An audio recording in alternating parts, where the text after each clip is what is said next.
Muito bem acompanhada aqui no estúdio da Camila Xavier, nossa repórter, que está acompanhando esse caso desde o comecinho. Ixi, Camila, faz tempo já, né? Toda vez eu tô falando com a Camila de IOF, sei lá, um mês. A novela não acaba. A novela não acaba porque começa no Executivo, com o governo falando que ia aumentar, aí o Congresso reclama falando cadê a compensação, né, para que se aumente. A ideia de compensação não agradou nem um pouco o Congresso, várias conversas, reuniões, de domingo, almoço no Palácio da Alvorada, e mesmo assim, mesmo tudo combinadinho, o Congresso vai lá e derruba o decreto, e aí depois o governo fica chateado e leva a história para o Judiciário. Exatamente. E agora já teve uma primeira resposta do Supremo. Você estava lendo aí a decisão do Alexandre de Moraes, que agora a expectativa é para o dia 15 de julho, que vai ser quando vai acontecer a audiência de conciliação que o ministro propôs, para que o governo sente novamente com o Congresso e converse sobre essa medida, enfim, conversem, entre em um consenso sobre o que deve ser feito com o IOF, se vai ser mantido o aumento, se vai ser, enfim, um aumento de forma diferente, isso que todo mundo está na expectativa de saber o que vai acontecer. É aquele abraço que a mãe força entre irmãos depois que eles brigam e falam, só vai soltar quando fizerem as pazes. Ou a camisa do abraço, né? Sim. Aquele camisetão que você enfia as duas pessoas ali dentro e só solta quando você achar que Exato. Deu certo. Exato. Vai fazer as pazes quer queira, quer não. Por bem ou por mal.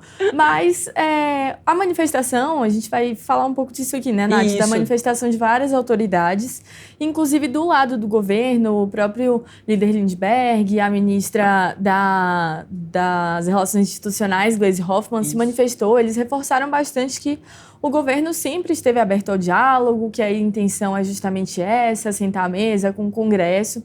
Então, a gente tem aqui, inclusive, o tweet, né, da ministra Gleisi Hoffmann falando disso, falando que a intenção sempre foi discutir, que eles seguem abertos e agora com essa expectativa de ver o que vai ser proposto, o que vai sair dessa audiência de conciliação, né? A gente tem também... Camila, só vamos ler exatamente o que ela disse. Coloca de novo pra gente, por favor. Ali, ó, ela falou, vamos aguardar que a audiência marcada pelo ministro Alexandre de Moraes resulte em uma solução negociada sobre o decreto do IOF. O governo do presidente Lula não tem nenhum problema em conversar com o Congresso e com o STF, sempre buscou o diálogo nesta e em outras questões. O que é preciso ficar claro é que o governo agiu com responsabilidade para cumprir o arcabouço fiscal aprovado pelo Legislativo. Importante lembrar que, com a suspensão do decreto do IOF, fica mantida a necessidade de contingenciamento de recursos orçamentários, impondo um ritmo mais lento e a execução de todos os tipos de despesas do orçamento da União. Por fim, temos certeza de que a justiça tributária é o melhor caminho para que o país e para as contas públicas, de forma que não sejam impactados os direitos do povo e dos trabalhadores. Isso, e para quem está assistindo a gente, Nath, é importante a gente lembrar um pouco por que surgiu essa confusão do IOF, né? Como a ministra falou ali na publicação, o governo tem regras desse arcabouço fiscal, que são basicamente regras para que o governo consiga manter o equilíbrio das contas públicas. E o que acontece é que o governo precisa respeitar essas regras por conta de gastos, enfim, do orçamento atual. O governo precisava encontrar uma solução para chegar a esse equilíbrio, seja cortando gastos, seja aumentando a arrecadação de impostos para que, assim, consiga manter os gastos da forma como estavam. E aí a solução encontrada pelo governo foi o aumento do IOF, que é uma forma de o governo arrecadar de forma mais rápida, eles conseguem ter esse dinheiro em caixa de forma mais rápida. Então, essa foi a decisão que o governo encontrou para chegar ao equilíbrio das contas públicas, que, enfim, como você falou, não foi bem aceito pelo Congresso, pelo mercado, e agora nós estamos nesse capítulo da história. E quem se manifestou também foi o ministro da AGU, Jorge Messias, que foi quem entrou com a ação em nome do governo, da União. Ele, se a gente puder abrir para ler também o que ele fala. Vamos lá. Abre aspas, o princípio da separação dos poderes se destaca como verdadeiro triunfador na decisão proferida hoje pelo Supremo Tribunal Federal. A democracia exige que os diferentes poderes atuem de maneira independente. A harmonia entre eles é um elemento que requer dedicação e comprometimento de todas as autoridades. O presidente Lula reafirma seu compromisso em manter um diálogo respeitoso com os poderes constituídos. É fundamental ressaltar que a questão fiscal não é de responsabilidade exclusiva do Poder Executivo, mas sim um dever que cabe ao Estado brasileiro em sua totalidade. Tenho plena confiança de que as ações do Poder Executivo estão em sintonia com a condução apropriada da política tributária e econômica do país. Continuaremos a buscar a conciliação, como sempre fizemos, mantendo-nos abertos ao diálogo. Exato. Então, o que eles buscam, né, o que a AGU vai buscar justamente nessa audiência de conciliação é demonstrar que o decreto presidencial estava de acordo com a Constituição, que esse é o entendimento do governo, da Advocacia Geral da União.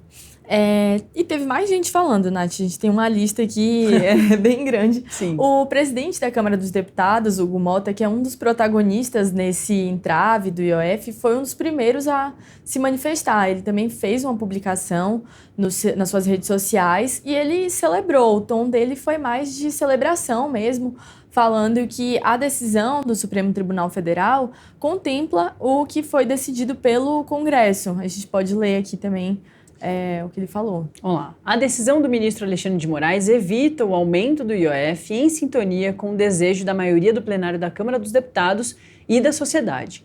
Continuamos abertos ao diálogo institucional e respeito e serenidade, sempre em busca do equilíbrio das contas públicas e do crescimento sustentável da economia.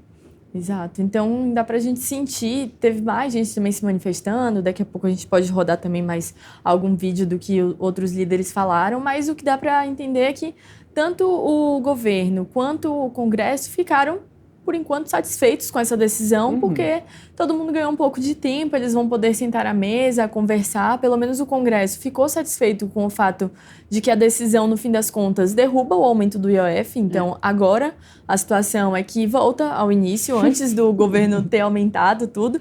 Então, para o Congresso, muitos celebraram por conta disso, mas teve gente achando que era um pouco preocupante também. O líder do PL na Câmara dos Deputados, Sóstenes Cavalcante, ele celebrou o fato de voltar ao início, não ter o aumento de imposto, que o PL luta por isso, contra o aumento dos impostos, mas ele questionou se agora o Supremo Tribunal Federal vai ser o grande mediador dessas questões. Enfim, foi uma queixa que ele fez na manifestação dele com receio mesmo assim. O PL, nós sabemos que é bastante crítico à atuação do Supremo, então, embora ele tenha celebrado, tem essa ressalva ao papel do STF nesse caso, né? Mas é importante a gente lembrar também que o primeiro a judicializar essa questão foi o próprio PL, que levou para o Supremo uma ação questionando a constitucionalidade do decreto da presidência que aumentava o IOF. Então, só para a gente lembrar também que o próprio PL recorreu ao STF nesse caso. Aí é isso, Nath. Se a gente puder rodar também o vídeo do líder Sóstenes, depois a gente comenta também o do Lindbergh, que são, enfim, os líderes do PL e do PT. A gente conversa um pouquinho mais sobre isso. Vamos lá, então. Esta primeira batalha judicial em torno do IOF, quem sai ganhando é o povo e o Congresso, que continuarão sem pagar o aumento do IOF que o governo tanto queria. Mas é lamentável que a política nacional, tanto do Executivo quanto do Legislativo, fique nas mãos do Supremo Tribunal Federal, que não tem essas prerrogativas. Espero que, apesar da derrota do governo, nós possamos encontrar o caminho da boa política para resolver os problemas nacionais. E nós jamais apoiaremos aumento de impostos no Brasil.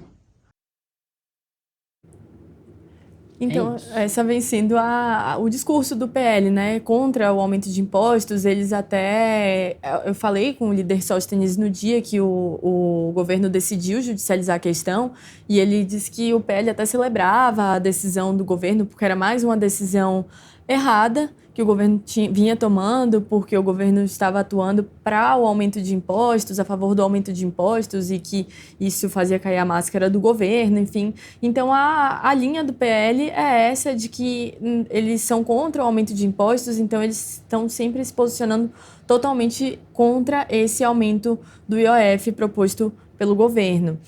O líder Lindbergh, do PT, também se manifestou. A gente tem um vídeo dele que a gente pode rodar daqui a pouquinho. Mas, em resumo, ele fala... o que ele se preocupa é o fato de que essa decisão derruba o aumento do IOF. Então, o que preocupa o PT, o que preocupa essa bancada do governo na Câmara dos Deputados, parte dela, né, é o fato de que agora pode ser que o governo precise contingenciar gastos com programas sociais, enfim, e isso vai atingir basicamente todo mundo. Então, a gente consegue conferir um pouco do que ele fala também no vídeo. A decisão do ministro Alexandre de Moraes sobre o decreto do IOF tem consequências. No dia 22 de julho, vai ter que ser apresentado o relatório fiscal das contas do governo e essa decisão vai ter um impacto.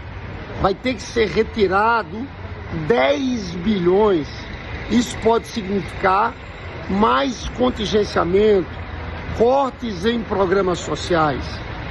O outro ponto que eu quero destacar é que o texto constitucional é claro, é uma competência do Poder Executivo, estabelecido pelo artigo 153, inciso 5º. O Poder Executivo pode mexer nas alíquotas do IOF dentro dos limites estabelecidos pela lei. Tem mais, tem uma lei de 1994, a Lei 8.894, que diz que o IOF é um imposto de caráter regulatório, mas que pode ser utilizado para política fiscal e monetária. É o parágrafo 2º dessa lei. Política fiscal é para arrecadação. Tem uma vasta jurisprudência do Supremo sobre isso. O que eu acho que talvez o ministro Alexandre de Moraes não tenha percebido é que por trás de tudo isso tinha um debate sobre o próprio Supremo Tribunal Federal. Tem uma turma que dizia, olha, é um absurdo o governo recorrer ao Supremo. É como se questionasse o papel do STF em relação ao controle de constitucionalidade, que é um princípio central de todas as democracias modernas. Na verdade, essa posição de alguns da extrema-direita, desse movimento bolsonarista, já vinha sendo expresso em vários outros episódios. No da Carla Zambelli, no caso do Ramagem, em que o parlamento, a Câmara, votou contra o texto constitucional e ficaram indignados porque eu recorri ao Supremo Tribunal Federal. Então era isso que estava em jogo. Eu tenho receio que essa decisão do ministro Alexandre de Moraes, ao não decidir, reforce esse ataque ao texto constitucional, às competências do Poder Executivo, mas também do próprio Supremo Tribunal Federal. E de governo tem ministro da Fazenda falando sobre isso também, né, Camila? Exatamente. Ele está lá no Rio de Janeiro, né, no evento dos BRICS, que vai começar no domingo oficialmente, mas já estão acontecendo algumas mesas, algumas palestras, e ele se posicionou, falou com a imprensa, celebrou também a decisão do ministro Alexandre de Moraes, falou dessa questão de que o Supremo Tribunal Federal não tem legislado, não tem agido por conta própria, que ele todas as vezes que se posiciona tem sido procurado para isso, tem sido, né, provocado, então ele saiu em defesa, de certa forma, do STF, e também da decisão do ministro Alexandre de Moraes, que agora permite o diálogo, enfim, um debate sobre essa medida do aumento do IOF. A gente tem o áudio do que ele falou. Vamos conferir então, né? Eu acredito que, ao contrário do que pode parecer, um ativismo, ao contrário. Na minha opinião, o Supremo tem sido provocado, portanto não é ativismo, ele está sendo provocado a se manifestar sobre questões muito centrais do funcionamento da execução orçamentária, do reequilíbrio das contas públicas, da observância de princípios legais para a condução da política econômica na direção correta. Então, eu estou citando esses 3 exemplos como exemplos que eu reputo edificantes para a construção, né, de uma relação normalizada entre os poderes em busca do mesmo resultado. Todo mundo está querendo o mesmo resultado, que é equilibrar as contas públicas com justiça social. Ninguém quer fazer recair sobre o ombro do trabalhador o ajuste fiscal necessário que está sendo patrocinado. A decisão do ministro Alexandre, ela busca esse caminho, né, de mostrar até que ponto cada poder pode ir, delimitando constitucionalmente qual é o papel de cada poder. Isso é ótimo para o país.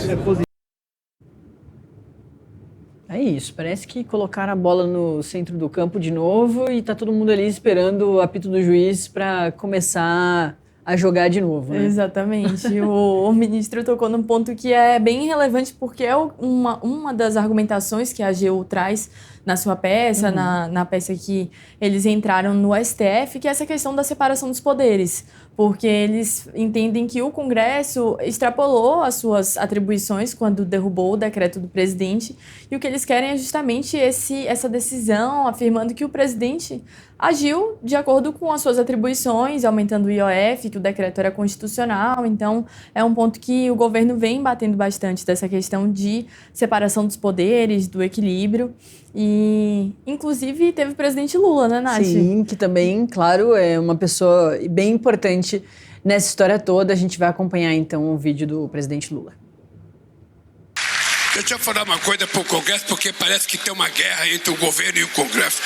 Deixa eu falar uma coisa, eu sou muito agradecido à relação que eu tenho com o Congresso Nacional.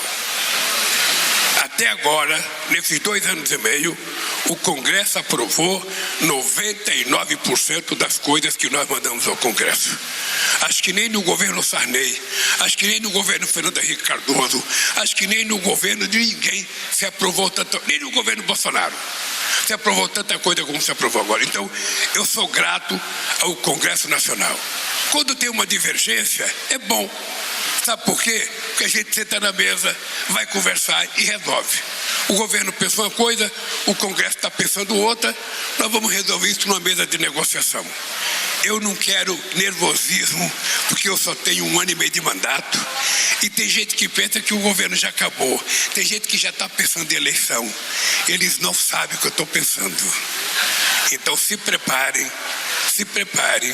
porque se tudo tiver como eu estou pensando, esse país vai ter pela primeira vez um presidente eleito 4 vezes pelo braço do povo. Se preparem. Um abraço, gente, um beijo para todos vocês.